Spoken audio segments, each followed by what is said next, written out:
하나님 아버지의 말씀 같이 볼 텐데요. 말씀은 로마서 16장 3절, 4절, 5절 상반절까지 제가 여러분에게 봉독해 드리도록 하겠습니다. 로마서 16장 3, 4, 5절 전반절까지입니다. 신약성경 260쪽 로마서 16장 3절 제가 읽습니다. 너희는 그리스도 예수 안에서 나의 동역자들인 브리스가와 아굴라에게 문안하라. 그들은 내 목숨을 위하여 자기들의 목까지도 내놓았나니 나뿐 아니라 이방인의 모든 교회도 그들에게 감사하느니라. 또 저의 집에 있는 교회에도 문안하라. 아멘. 탈무드에 보면은요, 늙는 것을 재촉하는 4가지가 있다고 합니다. 첫째는 노여움, 둘째는 두려움. 맞죠?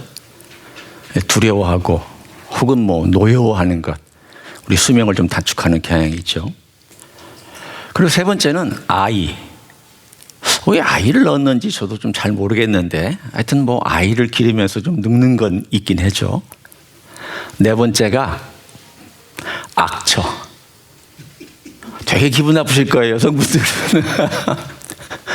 아니 왜 이렇게 탈무드에는 여성을 못 잡아서 안달이냐?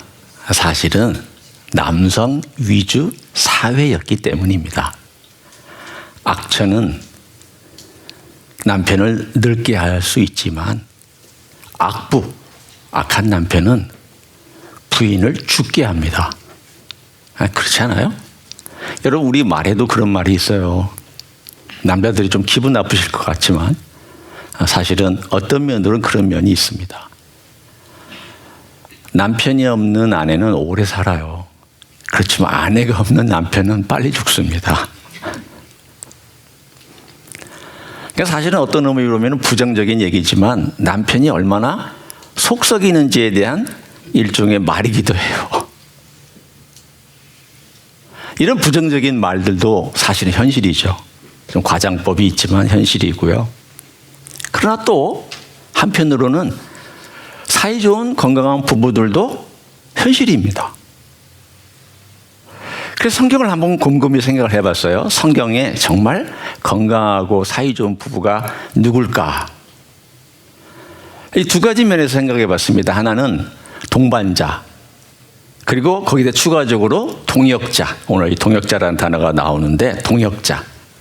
이 2개는 같을 수도 있지만 또 같은 개념은 아닙니다. 자, 여러분이 성경에서 동역자 이전에 일단 좋은 동반자로서 부부가 어떤 부부가 있는지 지금부터 창세기로부터 요한계시록까지 한번 여러분 머릿속에 떠올려 보십시오. 자, 제가 얘기할 테니까 이분이 좋은 동반자였다라고 말씀을 제가 여러분이 동의를 하시면 고개를 끄덕끄덕 해주시고 아니면 가만히 계셔도 돼요. 아브라함과 사라. 자, 별로 이렇게 반응이 없으신데 아닌 것 같아요? 맞죠? 왜? 고개를 끄덕끄덕 해주시면 돼요. 자, 이삭과 리브가 어때요? 이삭과 리브가 제법 좋은 동반자였죠. 둘이 같이 오랫동안 살았으니까. 야곱은 좀 아닌 것 같아요. 그렇죠? 야곱은 아닌 것 같아요. 그리고 성경에 뚝 떨어져서 살몬과 라합의 이야기가 있습니다. 출애굽기에 보면 여리고성의 기생이었던 라합과 유다 지파의 2 스파이 중에 한 사람이었던 살몬의 사랑의 이야기는 아마 우리가 모르긴 몰라도 대단한 로맨틱한 사랑이 있었을 것 같은 생각이 듭니다. 그리고 그의 한 4대손쯤 되는 보아스와 누구죠? 룻. 그들의 러브 스토리 또한 자세하게 룻기에 나와 있기 때문에 우리는 압니다. 이 2 사람은 좋은 동반자였을 것이다 라고 우리는 충분히 짐작할 수 있습니다. 제가 4 케이스를 얘기했어요. 그리고 나서 여러분이 구약에서 찾을 수 있어 한번 찾아보십시오. 있습니까? 없습니까? 아니 제가 없다라는 말이 아니라 구약의 이야기 가운데 찾을 수 있느냐 없느냐 그 얘기입니다. 없어요. 그러니까 내 케이스밖에는 별로 없어요. 예, 저 핸드폰이 할 말이 좀 많은 것 같아요. 그리고는 신약에 넘어오면 세례 요한의 아버지인 사가랴와 엘리사벳이 사이가 참 좋았던 것 같아요. 끝까지 자녀가 없음에도 불구하고, 그럼에도 불구하고 두 사람이 오랫동안 살았으니까. 그러다가 세례 요한을 기적적으로 낳았죠. 그러니까 동반자로서 두 사람 괜찮아요. 마리아와 요셉은 어떻습니까? 예수님의 어머니 마리아와 그 요셉은 어떻습니까? 괜찮았던 것 같아요. 아주 경건한 아빠였죠, 요셉은. 예수님의 형제가 적어도 6명이 있었습니다. 동생으로 남자 동생 4명이 있었고요. 여자 동생은 몇 명인지 나오지 않지만 자매들 한 걸 보면 최소 2명은 있었으니까 예수님의 식구가 자녀로 따지면 예수님까지 포함해서 7남매입니다. 최소 7남매. 그러면 7남매를 기르기 위해서 이 요셉 아버지가 참 애를 많이 쓰는데 얼마 후부터는 그 이름이 나오지 않는 걸 보면 30대 후반에 아마도 돌아가신 것 같습니다. 그렇지만 괜찮은 부부예요. 그리고는 오늘 마지막, 여러분과 제가 볼 브리스길라와 아굴라가 신약에 나오는 마지막 7번째 괜찮은 부부의 이야기입니다. 여러분 좀 당황스럽지 않으세요? 저는 설교자로서 아니 왜 성경에 이렇게 좋은 부부가 없냐? 아니 좀 좋은 부부 이야기가 좀 많으면 설교도 참 할 맛이 날 텐데 왜 이렇게도 좋은 부부 이야기가 없느냐? 그 이야기는 좋은 부부가 없다라는 그런 뜻이라기보다 아마도 죄인인 우리에게 역기능과 죄인인 삶을 통해서도 하나님이 이렇게 은혜를 부어주신다라고 하는 것을 보여주시기 위해서 그런 죄인들이 이야기를 많이 쓴 것이 아닐까라고 생각해 볼 수 있습니다. 하지만 이렇게 오아시스처럼 브리스길라와 아굴라 이야기가 있어서 우리의 마음을 기쁘게 합니다.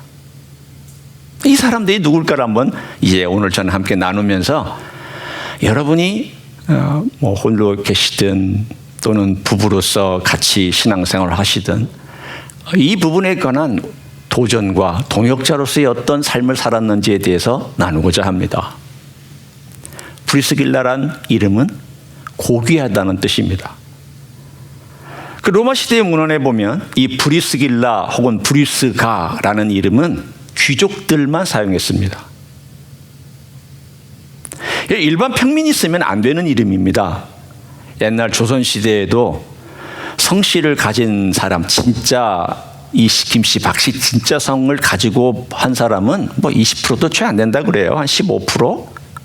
나머지는요 다 돌쇠, 누구 엄마, 개똥이 엄마, 소똥이 엄마 이렇게 다 불렀어요. 그리고 그냥 흔하 빠진 어떤 이름들로 다 불렀어요. 쉽게 얘기하면 일반 평민들이나 이런 아래에 있는 사람들은 이름이 그냥 그런 이름이었다라는 거예요. 고대 로마도 마찬가지입니다. 쓸 수 있는 이름이 있었고 쓸 수 없는 이름이 있었는데 브리스길라라는 이름은 귀족들이 쓰는 이름이었습니다. 그러면 우리는 뭘 추정할 수 있는가 하면 이 여인은 로마의 유명한 귀족 집안의 출신이라는 것을 알 수가 있습니다. 이 사람은 이방인이구나, 유대인이 아니구나. 그러니까 이 사람은 로마인으로서 로마에 살고 있었던 로마의 명망가의 딸입니다. 아굴라는 또 누굽니까? 그런데 사도행전 18장에 보면 아굴라는 유대인입니다. 어디 출신인가 하면 본도라고 하는, 폰터스라고 하는 지역의 출신입니다. 이 본도는 지금의 흑해 지방. 여러분이 흑해 그러면 여기 지도를 살짝 보셔도 알 수 있는데 카스피해가 있고 또 안으로 들어가면 흑해가 있는데 흑해는 지금 거의 바다로서의 어떤 기능을 상실한 그런 바다입니다. 이 흑해 지방에서 흩어졌던 유대인이었습니다. 여러분이 상상할 수 있죠? 언제 흩어졌느냐? 바벨론 포로 때에 흩어져서 거기까지 갔다가 조상들이 그 본도라고 하는 데서 조상 대대로 살아오고 있는 가운데 회당에서 유대교를 접하고 신앙을 접했다가 어느 날 신앙을 접했습니다. 어떻게 신앙을 접했는지 우리는 모르지만 아마도 예루살렘에 성령이 임할 때 사도행전 2장의 사건 때 그가 직접 왔든지 그의 가까운 친척이 왔든지 성령을 받고 예수를 믿고 다시 본도로 돌아가서 복음을 전했든지 자신이 직접 믿었든지 간에 그렇게 믿은 사람일 것입니다. 그런데 이 사람의 직업은 뭐였냐면 텐트를 만드는 직업을 가지고 있었습니다. 사업이 잘 됐습니다. 텐트를 잘 만들고 기술이 워낙 좋아가지고 사업이 번창해서 어디까지 흘러들어왔냐면 로마까지 흘러들어왔습니다. 드디어 어디로 왔느냐? 여러분이 돈 벌려면 그래도 뭔가 큰 도시에 가서 사업을 하셔야 되잖아요. 뉴욕에 가서 사업을 하시든 LA 와서 하시든 큰 도시 가서 뭔가 여러분도 사업을 일으켜야 사업이 커지잖아요. 그리고 미국에 와서 사업을 해야 돈을 많이 법니다. 한국에서 옛날에 하는 규모는 적은 규모지만 미국을 대상으로 하면 규모가 굉장히 커지지 않습니까? 이 사람도 그 사업이 번창해서 로마까지 흘러들어왔습니다. 그리고 전혀 이야기는 나오지 않지만 어찌어찌 해서 이 브리스길라를 만나서 결혼하게 되었습니다. 어떻게 만났는지 이들이 어떻게 부부가 되었는지 이 스토리는 여러분이 천국 가서 나중에 브리스길라와 아굴라를 만나서 그 사연을 다 들어보십시오. 그때 어떻게 만났느냐고 궁금해하는 이야기들을 우리가 하늘나라에 가서 영원히 살면서 이 사람도 만나고 저 사람도 만나면 그때 다 우리가 서로 교통하면서 물어볼 거 아니에요. 당신 어떻게 살았냐고, 어떻게 예수 믿었냐고, 어떻게 주님 섬겼냐고, 어떻게 그 땅에서 주님의 이름을 위하여 애쓰며 수고했느냐고, 그런 이야기를 우리가 다 후일담으로 추억담으로 나눌 거 아닙니까? 두 사람이 결혼해서 로마에 정착을 했습니다. 그런데 글라우디오 형제라는 사람이 한 AD 49년경에 유대인들을 다 로마에서 추방해 버렸습니다. 로마라는 도시에서 다 나가라 그랬습니다. 왜냐하면 그때의 예수님 때문에 유대인들 사이에서 싸움이 일어났기 때문입니다.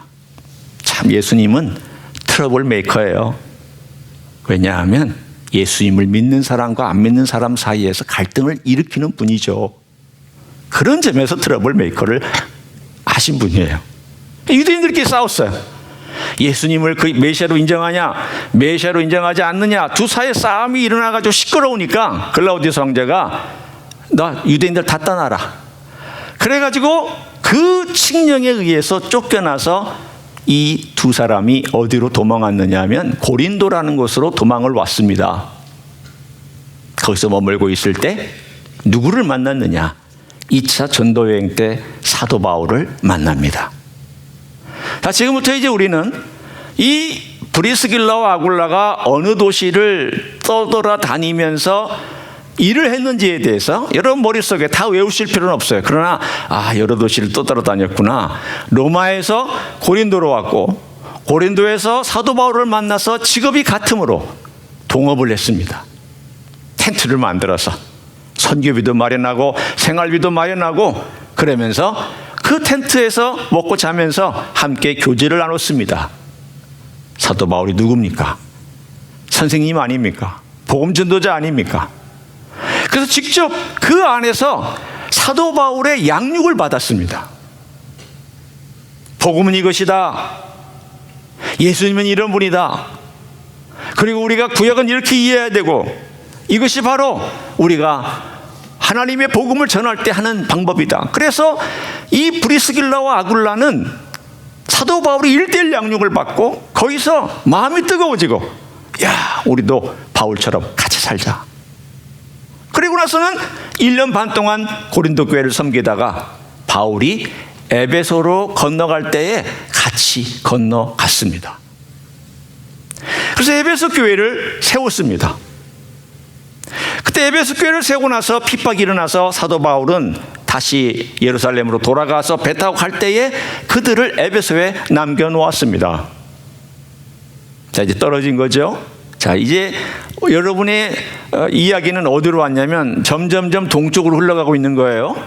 로마에서 고린도로, 고린도에서 소아시아 지방에 있는 에베소로, 지금 세 번째 도시 이야기를 하고 있습니다. 세 번째 도시에 갔는데 이 도시는 고린도와 마찬가지로 음란하고 온갖 종류의 타락한 것들로 가득 찬 도시였습니다. 왜냐하면 항구 도시였기 때문에.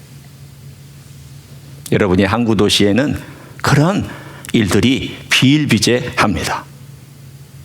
그래서 그 도시에서 정말 복음을 위해서 애쓰고 수고를 했는데 마침 거기에 알렉산드리아 출신의 아볼로라고 하는 사람이 그 에베소에 왔습니다. 뭐로 왔냐면 설교자로 왔습니다. 이 사람은 학자입니다. 요즘으로 말하면 정식 교육을 받아서 정식 설교자로서 인정받고 온 사람인데 이 사람의 설교를 가만히 듣고 있지 않으니까 뭔가 부족했습니다.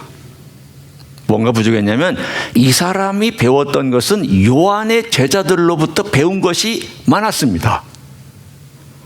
그 당시에 요한의 영향력이 어느 정도였느냐? 세례 요한의 영향력이 고대 근동 지방에 퍼져나가서 페르시아를 거쳐서 페르시아의 상인들이 중국에 있는 중국의 서쪽까지도 이 요한의 가르침을 전했다고 합니다. 그만큼 요한의 가르침은 파급력이 컸습니다. 이 사람이 이 세례 요한의 제자들로부터 그걸 배워가지고 예수 그리스도에 대한 가르침은 전했습니다. 예수 그리스도에 대한 이야기는 했습니다. 오실 메시아가 예수님이다. 그리고 이분이 오시면 메시아로서 일할 것이다 라고 설교를 했지만 이게 전부가 아니잖아요. 그래서 그렇게 데려다가 사도 바울에게서 배웠던 대로 복음을 가르쳤습니다. 들어보시라고. 당신이 전한 복음은 부족하다고. 예수님에 대한 이야기는 하지만 정작 예수님 본인이 이 땅에서 3년 살면서 사역하신 것과 십자가에서 우리의 죄를 위해 돌아가신 것과 그리고 3일 만에 부활하신 것과 그리고 승천하신 사건과 그리고 승천한 다음에 성령께서 내려온 사건에 대해서 몰랐기 때문에 자세하게 가르쳐 주었습니다. 그랬더니 이 사람이 어떤 사람이 되었는가 하면 에베소에서 배운 다음 고린도로 건너가서, 아볼로를 얘기합니다. 고린도로 건너가서 유명한 설교자가 되었습니다. 여러분 혹시 아십니까? 고린도에 파가 있었는데 파가 몇 개의 파가 있었죠? 몇 개 있었어요? 4개가 있었어요. 무슨 파가 있었습니까? 아볼로파, 바울파, 예수파, 또 하나는 베드로파. 중요한 사람은 다 있었습니다. 게바파, 베드로파, 바울파, 아볼로파. 아니야, 우리는 원조로 가서 예수파 할 거야. 그래가지고 파가 4개나 있었습니다. 이들이 만들려고 한 거 아닙니다. 그러나 뭘 보여주는 반증인가 하면 아볼로의 영향력이 그만큼 고린도 교회에 컸다라는 것을 말해주고 있습니다. 누가 그런 영향력을 행사할 수 있도록 해줬는가 하면 프리스길라 아굴라입니다. 요즘으로 말하면 장로님이나 권사님이 신학교 나온 전도사님을 데려다가 복음을 가르쳐준 거나 마찬가지입니다. 일반 평신도라고 우리가 얘기하면 일반 평신도의 브리스길라 아굴라가 전문 설교자를 데려다가 예수님을 가르쳐 줬습니다. 예수님은 이런 분이라고. 예수님은 이런 분이기 때문에 우리는 이런 삶을 경험했다고. 여러분 설교자도 예수님을 경험하지 못하면 예수님에 대해서는 무수히 많이 설교할 수 있지만 예수님의 마음은 갖지 못할 수 있습니다. 설교야 자료를 조사하고 남의 설교를 또는 복사할 수도 있고 수많은 설교집을 참고로 해서 설교할 수 있지만 예수님에 대해서는 많은 설교를 할 수 있지만 예수님을 설교할 수 있는 사람은 예수님을 경험한 사람밖에 없습니다. 여러분도 그렇잖아요. 여러분이 누구를 가르칠 때 예수님을 경험하지 않고 예수님에 대해서 무수히 많은 말을 할 수 있습니다. 정답 따박따박 얘기할 수 있습니다. 대답할 수 있습니다. 그러나 예수님에 대해서만 알고 있는 것이지 예수님을 알고 있는 건 아니지 않습니까? 브리스길라 아굴라는 이런 예수님을 알았기 때문에 확신을 가지고 예수님을 가르쳐 주었던 사람들이었습니다. 그리고 나서 칙령이 풀렸습니다. 5년의 칙령이 풀리고 나서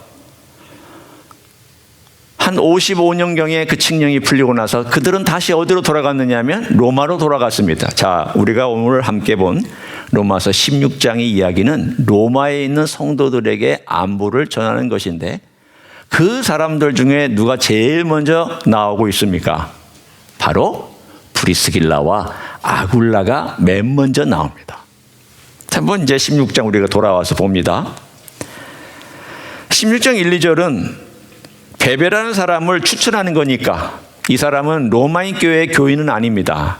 그러니까 실제로 로마인 교회에 있는 사람들에게 제일 먼저 인사하는 사람의 대상이 누구냐면 너희는 그리스도 예수 안에서 나의 동역자들인 브리스가와 아굴라에게 문안하라. 로마인 교회들에게 얘기하면서 먼저 내가 문안한 사람이 있는데 브리스길라 아굴라. 왜 문안하냐면 그 당시에 교회는 한 장소에서 모이지 못했습니다.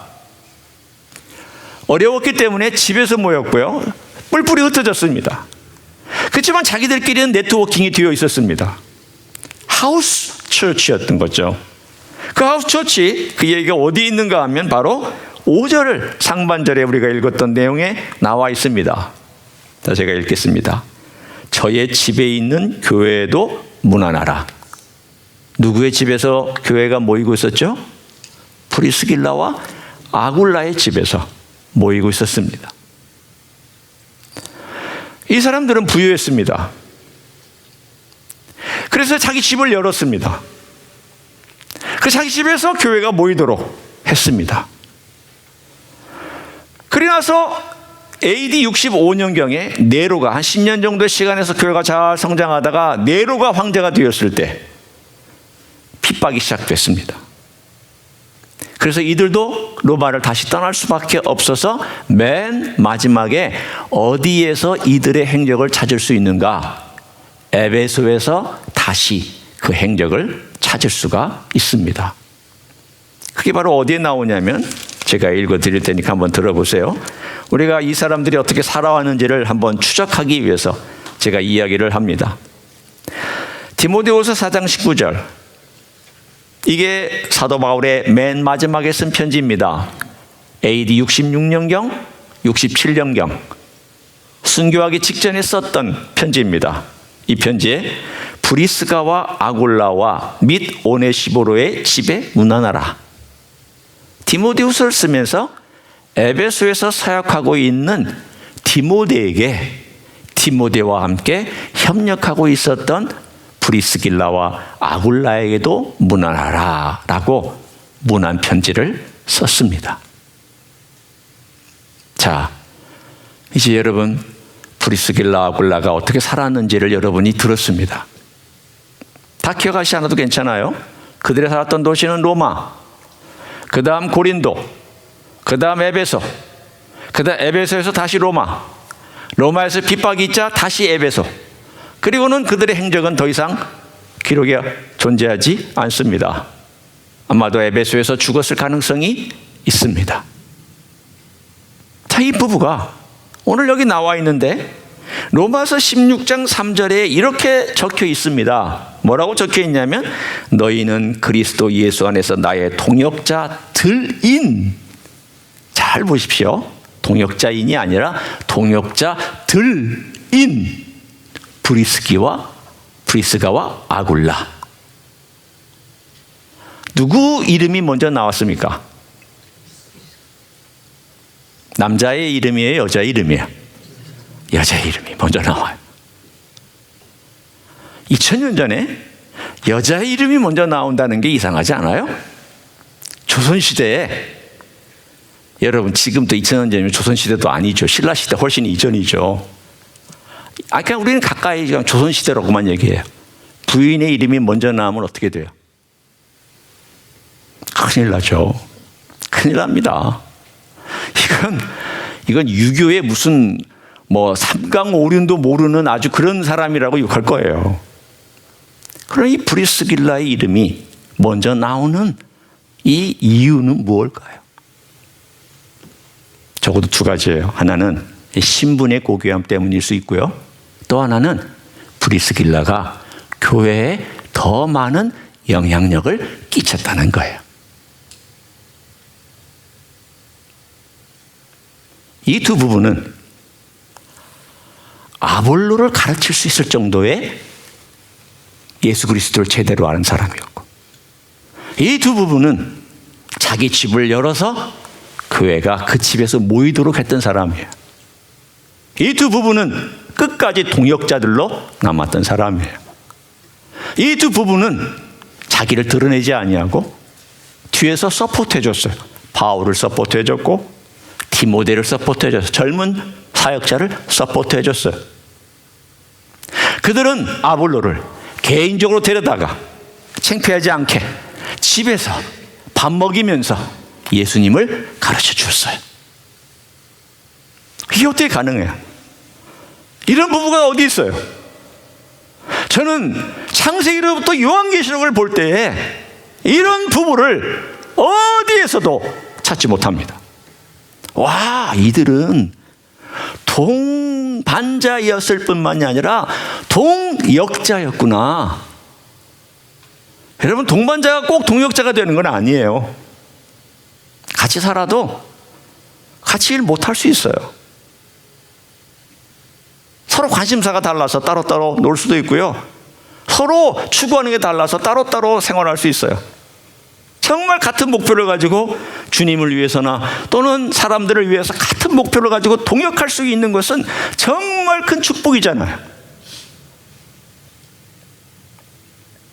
그 대표적인 예가 누구냐면 브리스길라와 아굴라예요.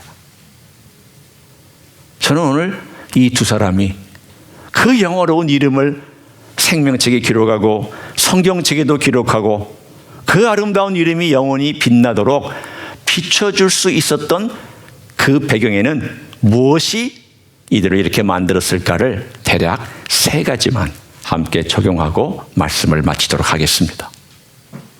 첫째, 이것입니다. 이들은 예수님을 제대로 배웠고, 예수님을 제대로 배운 것은 다양한 면에서 열매로 나타났다는 것입니다.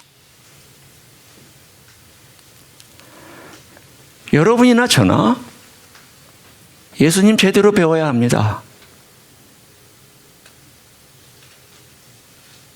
예수님 제대로 믿어야 합니다.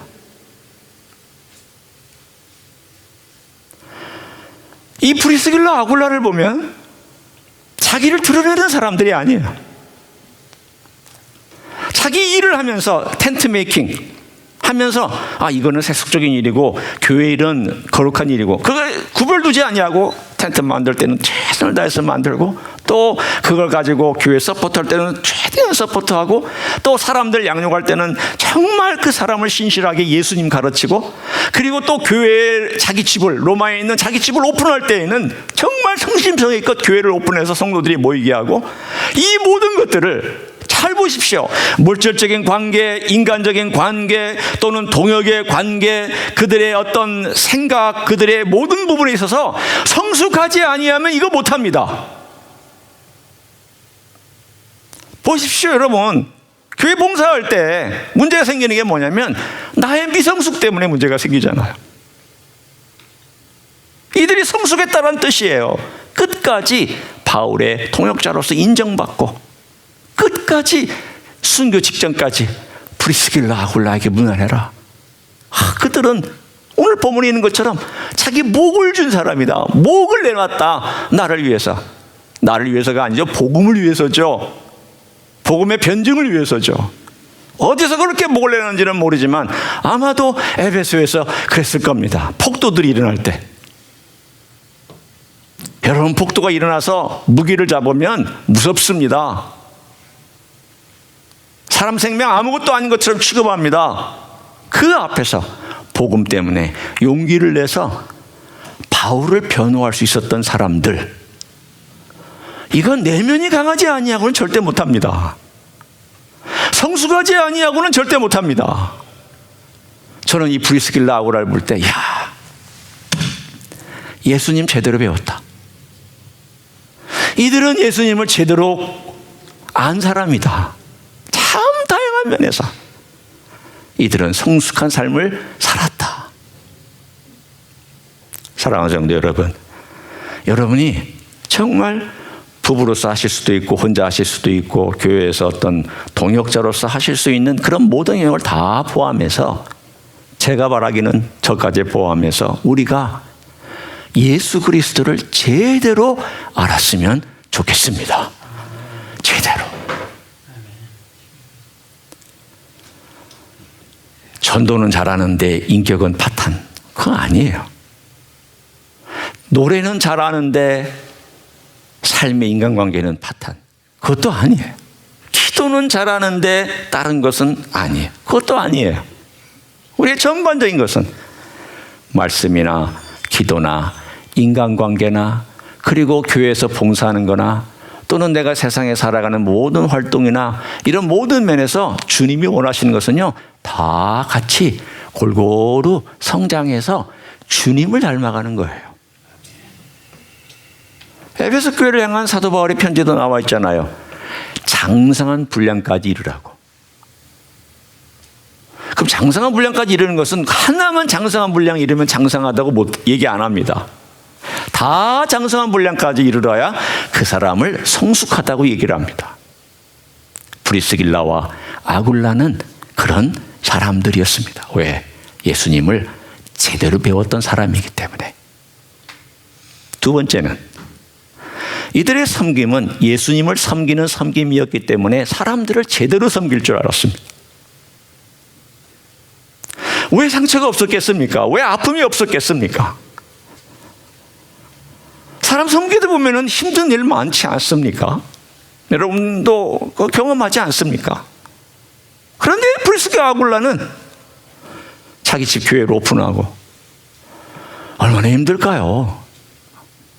집을 오픈했을 때 그 뒷바라지 다 해야 되고 그 모든 힘들고 어려웠던 것들 다 자기들이 감당을 해야 했고요.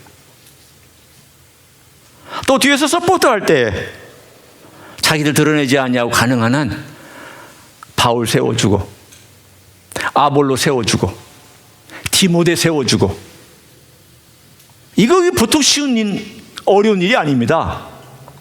다 사람들은 내가 드러나고 싶어 하지 세워주는 일은 그렇게 잘 못하기 때문 아닙니까? 그런데 아굴라나 브리스길라는 그 일을 기쁨으로 했습니다. 목까지 내놓고 바울을 위해서 변호해주고, 그런 일을 했던 것은 예수님을 제대로 배워 그들의 삶 가운데 섬김을 했고, 섬기는 것도 예수님을 섬기듯 섬기는 마음으로 성도들을 섬겼습니다. 우리가 이렇게 할 수만 있다면 얼마나 좋을까요? 그래서 사도 바울도 얘기했잖아요. 너희가 봉사할 때는 주를 섬기듯 봉사해라. 사람을 섬기듯 하면요 실망하거든요. 사람의 그 반응을 볼 때는요 정말 실망할 때가 많아요. 그러나 주님을 섬기듯 하면, 내가 주님을 섬긴다. 그러면 그 사람의 반응을 어떻게 해도 나는 주님을 섬기는 마음으로 하니까 이겨나갈 수 있어요. 프리스킬라와 아굴라가 그렇게 살았어요. 세 번째는 그들은 오로지 목표가 한 가지입니다. 그들의 목적은 그리스도, 그분에게 집중하고 그분의 이름이 드러나는 것에 목표를 삼고 살았습니다. 그래서 동역이 가능합니다. 목표가 예수님이니까 우리가 예수님의 복음을 드러내자, 예수님 복음을 위해서 일하자. 제가 아까도 말씀했지만 동반자의 관계는 가능하지만 동역자의 관계는 더 어렵습니다. 목표가 같아야 되기 때문입니다. 동반자의 관계도 참 어렵죠. 요즘 이 세상을 보면은 온갖 세미나는 다 동반자 관계에 대한 세미나만 하죠. 부부관계 어떻게 해야 되느냐, 부부관계 어떻게 해야 되냐. 그런데 동역에 관한 이야기는 별로 안 하잖아요. 별로 안 해요.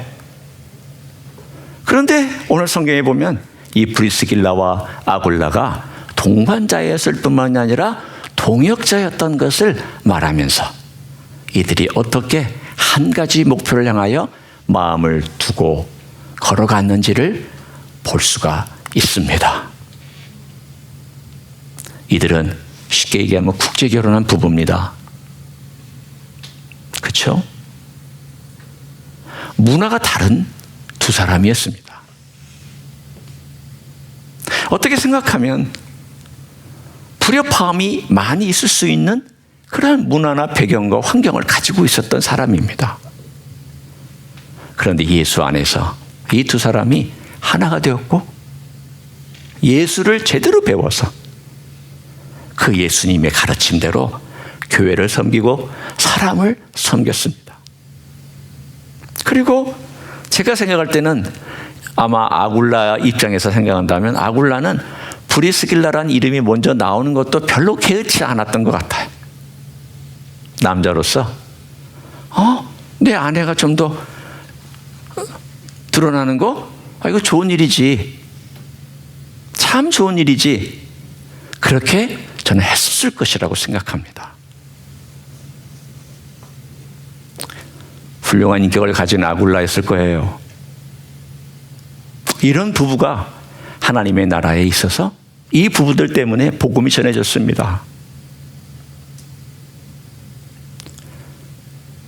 한국에 와서 어린 자녀를 데리고 와서 그 젊은 선교사가 1살짜리, 2살짜리, 3살짜리 아기들을 풍토병에 잃어가면서 두 부부가 한국들 복음을 전해주었던 이야기가 많습니다. 한강변에 망원동 쪽에 가면 거기에 무덤들이 있어요. 선교사들의 초기 무덤. 지금 100주년 기념 교회가 있는 그곳에 무덤들이 있는데 그 무덤 가운데 늘 갈 때마다 마음이 참 짠한 무덤들이 있어요. 애기들 무덤이에요. 작아요. 한 이 정도 사이즈. 조그마한 무덤이 거기 있어요. 그 무덤을 볼 때마다 가슴이 너무 짠해요. 어떻게 이런 애기들을 데리고 와서 복음을 전했을까? 너무너무 감사하죠. 그들이 자기 자식들의 생명을 희생하면서까지 전해준 복음 때문에 지금의 한국이 있습니다. 여러분이나 제가 있는 거예요. 그런 희생이 없었으면 아마도 아무 일도 일어나지 않았겠죠. 20세기, 19세기에 브리스길라와 아굴라와 같은 사람이 우리 조선 땅을 찾아와서 복음을 전해줬기 때문에 지금의 우리가 있잖아요. 마찬가지로 누구를 통해서 하나님께서 기적을 일으키시느냐? 오늘 이 시대에도 브리스길라와 아굴라와 같은 그런 사람들을 통하여 주님은 복음이 땅끝까지 이르는 그 일에 놀랍게 사용하실 줄 믿습니다.